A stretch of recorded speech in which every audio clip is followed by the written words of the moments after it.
Once upon a time, a long time ago, a queen sat doing needlework by an ebony window. Lost in thought, she pricked her thumb. Ouch! And she said to herself, if only I could have a daughter with skin as white as snow, and lips as red as blood, and hair as black as ebony. And soon the queen got her wish, and she bore a daughter of surpassing beauty. She named her Snow White, but in the process, the queen lost her life. The king was pressured to remarry, to provide a mother for his young daughter. Eventually, he chose a woman as vain as the mountains are tall. And she spent all of her time in front of her enchanted mirror, admiring her face, saying, "Mirror, mirror, on the wall, who's the fairest of them all?" And for years, the mirror answered, "Thou, O queen, are the fairest that I have seen." But as Snow White grew up, she became more and more beautiful, until one day the queen sat again in front of her mirror and said, "Mirror, mirror, on the wall, who's the fairest of them all?" And the mirror replied, "Thou art the fairest of all that I see, but soon Snow White will be fairer than thee." Enraged, the queen called for her huntsman. When he arrived, she commanded him to take Snow White into the woods and to bring back her heart. Once in the woods, the huntsman did not have the heart himself to destroy the princess. He told her, "Run, princess, run!" And confused and scared, Snow White ran into the woods. She ran for hours in the cold and the dark in the unfamiliar woods. And just as she thought she was going to have to spend the night cold and afraid and alone, she saw the warm light of cottage windows in the distance. Realizing no one was home and desperate to warm herself in the wintry air, she let herself in. And she found a home perfectly situated for the lives of 7 little men. And though she wasn't sure, she was hoping they wouldn't mind. And so she found a bed and she stretched herself out, and feeling safe for the first time that day, she fell asleep. The men arrived home later that night, and upon seeing her beauty, they decided to let her stay as long as she liked. Waking in the morning, Snow White made them a deal. She would tell them stories and bake her famous apple pie for as long as they would let her stay. "Hooray!" said the 7 little men, who had grown quite tired of their own company and cooking. And off they went to work.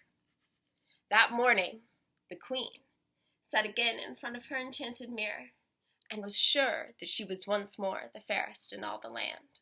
She said, now say it with me this time, "Mirror, mirror on the wall, who's the fairest of them all?" To which the mirror replied, "O queen, thou art the fairest that I see, but over the hills where the 7 men dwell, Snow White is alive and well, and she is the fairer than thee." Bent on murderous revenge, the queen disguised herself as an elderly woman, selling odds and ends, and set herself on the path to the cottage. As she approached the cottage, she called out, odds and ends for sale."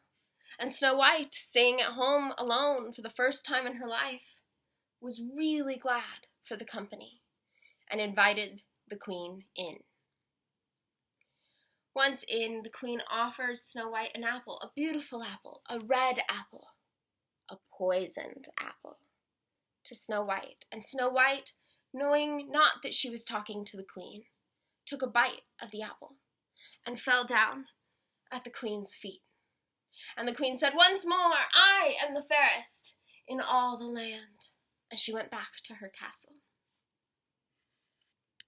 The men came home that evening to find Snow White cold on the cottage floor. And in their grief, they crafted a beautiful coffin of crystal so that they could admire her beauty all the long, miserable days of their lives without her.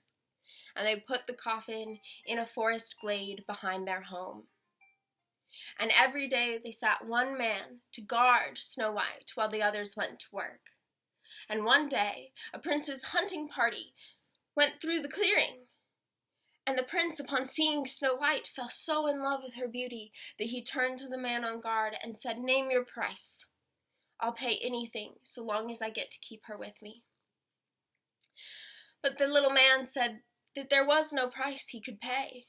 There was nothing that was worth as much as Snow White's beauty, not all the treasure in all the land. And so the prince replied, "Then make it a gift to me. Let me take her and keep her, and I will treasure her all my life." And so the little man conferred with his friends, and the 7 of them agreed together that the prince could keep Snow White safer than they, and so they allowed her to be carried away.